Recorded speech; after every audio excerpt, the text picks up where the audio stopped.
اور اگر رمضان کا مہینہ تو پورا معافی کا مہینہ ہے کہ دوزخ کے دروازے بند ہو جاتے ہیں، جنت کے دروازے کھول دیے جاتے ہیں، شیطان قید. آپ دیکھتے نہیں نمازی کیوں بڑھ جاتے ہیں رمضان شریف میں؟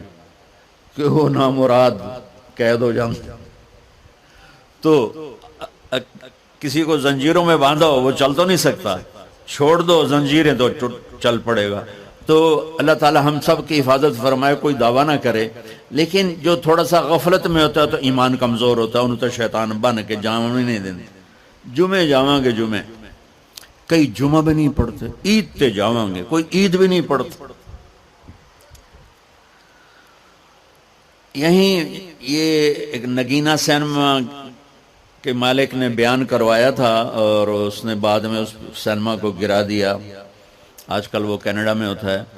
تو وہ سینمے کا جو تھا نا مینیجر، وہ میرے پاس آیا، کہا مولانا آج میں پہلی نماز پڑھی ہے. وہاں ہم نے مغرب کی نماز پڑھی، اس کے بعد بیان ہوا. بیان کے بعد وہ اتنا ہنگامہ ہوا کہ رش بہت تھا تو وہاں نماز پڑھی نہیں جا سکے. ہم نے کہنے لگا میں چل رہا تھا میرے ساتھ ساتھ، مولانا آج میں پہلی نماز پڑھی. میں نے کہا کیا مطلب؟ کہا جی یہی کہ آج زندگی دی پہلی نماز پڑھی. ہوگا راؤنڈ اباؤٹ 40-45 سال کا. میں کہا پہلی نماز؟ ہاں جی پہلی نماز. جمعہ پڑھے؟ نہیں کدی نہیں. عید؟ نہیں کدی نہیں. آج پہلی نماز توڑے پیچھے پڑھی ہے. شیطان جب قید ہوتا ہے تو زنجیریں کھل جاتی ہیں تو نمازی بڑھنا شروع ہو جاتے ہیں. اس کے بعد جو گھٹتے ہیں نا تو شیطان کی وجہ سے نہیں، اپنی عادت اور سستی کی وجہ سے. پہلے 2-3 دن بڑا جوش ہوندہ ہے، پھر اس کے بعد گھٹتے ادھے کو پھر نکل جاندے ہیں، ادھے رہ جاندے ہیں. تو تراویح میں بھی پہلے پوری مسجد بھرے گی، پھر ایک صف جائے گی، پھر دوسری جائے گی، پھر تیسری جائے گی. تو بھائیو یہ رمضان آ رہا ہے، دیکھو میں ہاتھ جوڑتا ہوں، نماز 5 وقت سارا سال فرض ہے، لیکن روزے کی برکت سے کیا ہوتا ہے؟ شیطان قید ہو جاتا ہے تو وہ سارے بھاگے آ رہے ہوتے ہیں. اللہ سے مانگ لو اس رمضان میں کہ یا اللہ ایسی توفیق دے کہ موت تک نماز نہ چھوٹ. رمضان میں بہت سے لوگ رشوت لینا چھوڑ دیتے ہیں کہ نہیں جی ہن رمضان شریف آ گیا. رمضان شریف بھی تو آیا ہے لیکن اصل میں شیطان قید ہوا ہے تو اب کہہ رہے نہیں ہوں رشوت نہیں لینی، مہینے بعد لواں گے. ڈنڈی مارنے والا کہتا ہے نہیں صحیح تولنا ہے، پھر رمضان تو بعد کٹھی کسر کر لواں گے. وہ کیا وجہ ہے پیچھے؟ ایک تو رمضان کی برکات ہیں، اور ایک شیطان کا قید ہونا ہے، اور ایک جنت کے دروازوں کا کھل جانا، دوزخ کے دروازوں کا بند ہونا، اللہ کے عرش کا پہلے آسمان پہ مستقل ڈیرا ڈال دینا، اور پھر اعلان کرنا ہے کوئی بخشش آنے والا ہے، کوئی معافی مانگنے والا ہے، کوئی توبہ کرنے والا ہے، کوئی جنت مانگنے والا ہے، کوئی دنیا مانگنے والا، آؤ مانگو. اور ایک فرشتہ اعلان کرتا ہے اے بھلائی کے چاہنے والے شاباش آگے بڑھ، اور دوسرا فرشتہ اعلان کرتا ہے اے برائی کے کرنے والے بس کر اور واپس آ جا، بس کر اور واپس آ جا. رمضان کا مطلب ہے جل جانا، رمضان کے لفظ کا مطلب ہے جل جانا. جلنے کا مطلب کیوں ہے اس میں؟ کہ رمضان میں اللہ سارے گناہوں سے اپنے بندوں کو پاک کر دیتا ہے اور ان کے گناہوں کو جلا دیتا ہے، جس سے وہ پاک ہو کر جیسے سونا آگ میں جل کے خالص ہو کے باہر آتا ہے، روزہ رکھنے والا بھوک کی آگ میں جل کے خالص ہو کے باہر آ جاتا ہے، اللہ اس کے سارے گناہ معاف فرماتا ہے. دھیان نال سنیں جی، سب سے اعلیٰ درجے کا مسلمان، میرے نبی کا جواب، جو سارا دن مصلی پہ بیٹھا رہے، جو ہر سال حج عمرہ کرے، جو مسجد سے نہ نکلے، جو رات کو قرآن پڑھے دن میں روزے رکھے. نہیں، سنو غور سے سنو، من سلم المسلمون لسانہ ویدہ،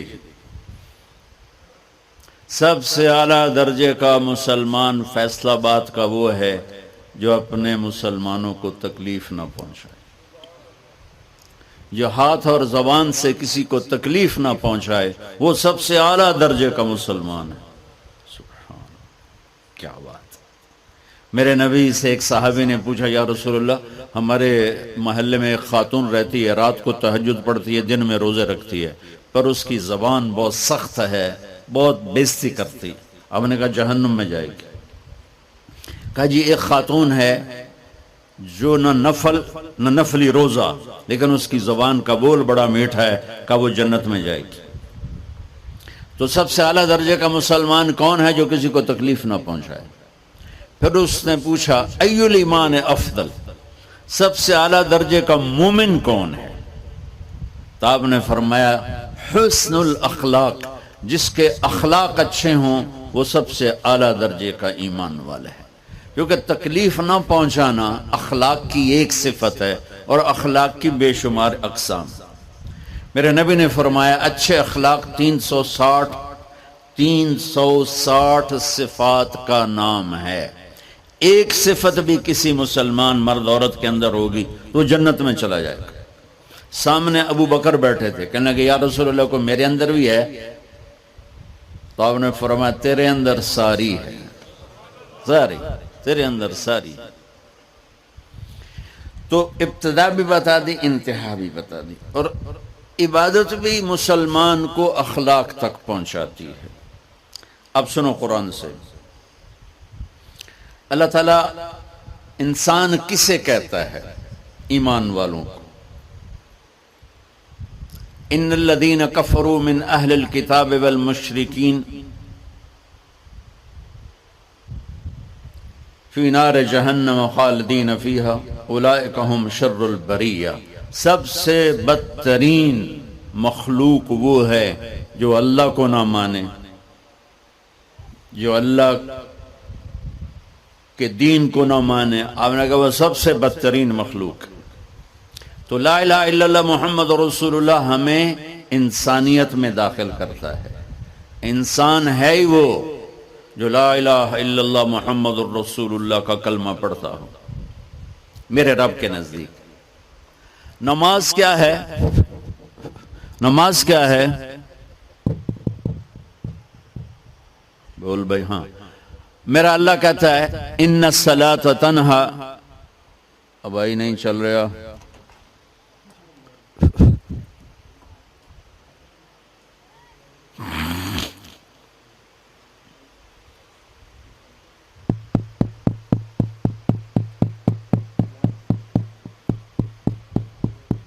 تھوڑی آواز ہے.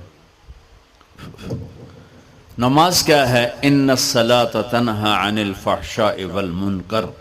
تم نماز پڑھو، یہ تمہیں بد اخلاقی سے بچائے گی اور یہ تمہیں گناہوں سے بچائے گی. تو نماز بھی انسان کو اخلاق تک لے جا رہی، فحاشی سے بچائے گی، گناہوں سے بچائے گی، اخلاق کی طرف سفر. روزہ آ رہا ہے. روزہ کس لیے ہے؟ کتب علیکم الصیام کما کتب علی الذین من قبلکم لعلکم تتقون. تم پر روزہ فرض کیا ہے جیسے پہلوں پہ کیا تھا تاکہ تم تقوی والے بن جاؤ. تقوی والے کون ہیں؟ وسارعوا الی مغفرۃ من ربکم وجنۃ عرضها السماوات والارض اعدت للمتقین.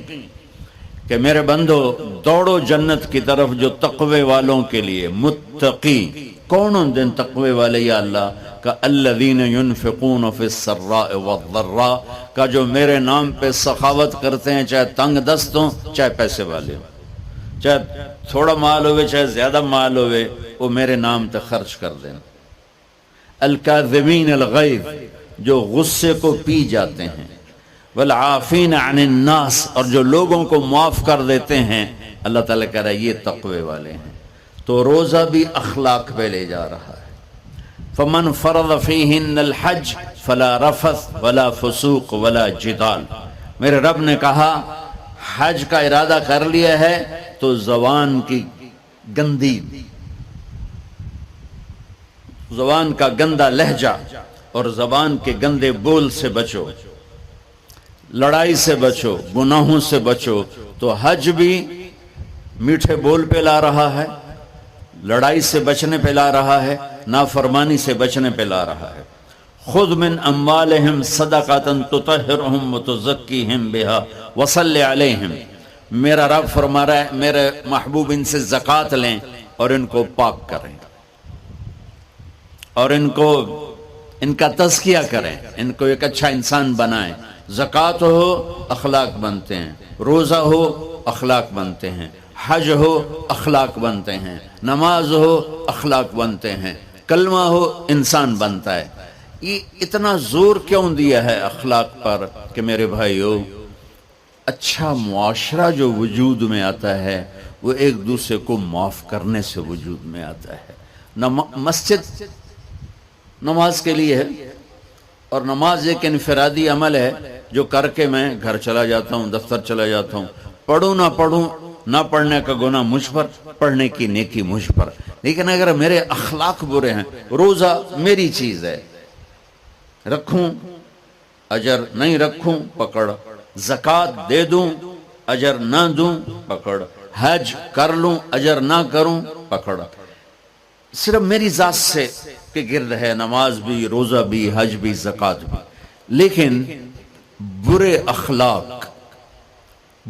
اخلاق جتنا معاشرے میں میرا اثر ہے وہاں سب تباہی پھیلا دیں گے، اور اچھے اخلاق جتنا معاشرے میں میرا اثر ہے وہاں خوبصورتی کو پھیلا دیں گے۔ عبادت چھپ جاتی ہے۔ میں نے فجر پڑھی ہے کہ نہیں پڑھی آپ کو پتہ ہے؟ بولو، آپ نے پڑھی ہے یا نہیں پڑھی؟ مجھے کوئی پتہ ہے نہیں ہے۔ لیکن یہاں بیٹھ کے اللہ نہ کرے میں فرقہ واریت کی بات کروں، آپ سب کو پتہ چلے گا کہ نہیں چلے گا کہ مولوی اگلا رہا ہے؟ اور یہاں بیٹھ کے میں محبت کی بات کروں تو آپ کو پتہ چلے گا کہ نہیں چلے گا کہ یہ محمد مصطفیٰ صلی اللہ علیہ وسلم والے اخلاق بتا رہا ہے؟ تو اخلاق چھپتے نہیں، برے ہوں یا اچھے ہوں، ظاہر ہوتے ہیں۔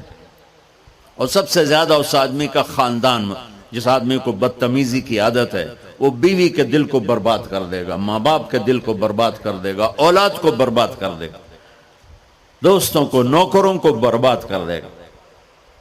اس کے نوکر سامنے کہیں گے میاں صاحب، شیخ صاحب، سیڑ صاحب، خان صاحب، اتھے جا کے گالی کڈھن گے۔ اور جس کے اخلاق اچھے ہوتے ہیں وہ اپنے گھر کو خوبصورت بنا دیتا ہے، رشتوں کو خوبصورت بنا دیتا ہے، ملازموں کو خوبصورت بنا دیتا ہے، اپنے کاروبار کو، اپنی زندگی کو، ہر پہلو اس کا خوبصورت ہو جاتا ہے۔ اچھے اخلاق لباس کی طرح ہیں جو میرا ہر عیب چھپا لیتے ہیں، اور برے اخلاق ننگے آدمی کی طرح ہے جس کا ہر عیب سامنے آ جاتا ہے۔ اور اللہ کی رحمت اتنی طاقتور ہے کہ میرا رب فرماتا ہے، یہ تو میں نے 5 غلطیاں بتائی ہیں، لیکن میرا رب فرماتا ہے میرا بندہ، میں تجھے عمر بھی دیتا ہوں، طاقت بھی دیتا ہوں، تو اتنے گناہ کر کے زمین فیصل آباد کی سے اٹھا کر آسمان کی چھت کو لگا دے، ساری دنیا گناہگار ہو جائے نا تو آسمان کیا چاند تک بھی گناہ نہیں جا سکتے۔ اور میرا اللہ کہہ رہا ہے ایک مرد عورت اتنے گناہ کرے کہ آسمان کی چھت کو لگا دے، پھر صرف ایک دفعہ مجھے کہے یا اللہ معاف کر، تو میں سارے ہی معاف کر دوں۔ تو بھائیو، یہ رات بھی معافی مانگنے کی ہے۔ تو میرے عزیز، و رمضان شریف آ رہا ہے، اپنے دل کو کینہ سے صاف کرو، بغض سے صاف کرو، نفرت سے صاف کرو، کسی سے لڑے ہوئے ہو اللہ کے واسطے صلح کر لو۔ یہ لڑنے کی جگہ نہیں ہے، محبت کر کے جاؤ تو اللہ بڑے اونچے عالی درجات نصیب فرمائے گا۔ اور اللہ تعالیٰ موقع دے تو رمضان میں ایک 3 دن تبلیغ میں اللہ کے راستے میں ضرور لگا لینا۔ تو سارے بھائی نیت کرتے ہو؟ سنتیں پڑھو۔ اللہ نے زکوٰۃ فرض کی ہے تو زکوٰۃ نکالو۔ اب تو اتنے حالات ہیں کہ متوسط طبقہ بھی زکوٰۃ کا مستحق ہے، اپنے زکوٰۃ سے بڑھ کے نکالو، کیونکہ زکوٰۃ دینے والا بخیلوں سے تو نکل جاتا ہے، لیکن سخیوں میں داخلہ اس سے اوپر کرے گا تو ہوتا ہے۔ 2,500 دے دیا نا 1 لاکھ میں سے، تو باپ پہ بخیل کا لیبل نہیں لگے گا، لیکن سخی کا بھی نہیں لگے گا۔ اوپر 54 خرچ کر دو تو ایک سٹیپ آپ آ جائیں گے۔ سخی بن کے زندگی گزارو۔ لوگوں پہ خرچ کرنے کا مزہ بہت ہے، جوڑنے کے مزے سے زیادہ لگانے کا مزہ ہے۔ تو رمضان آ رہا ہے، خرچ کریں، زکوٰۃ سے بڑھ کر دیں، انتہائی ضرورت مند ہیں ہمارے لوگ۔ ابھی تو وہ جو سیلاب سے جو گھر گرے تھے ابھی تو وہ ہی نہیں بنے، کتنے ہزاروں لوگ بے گھر بیٹھے ہوئے ہیں۔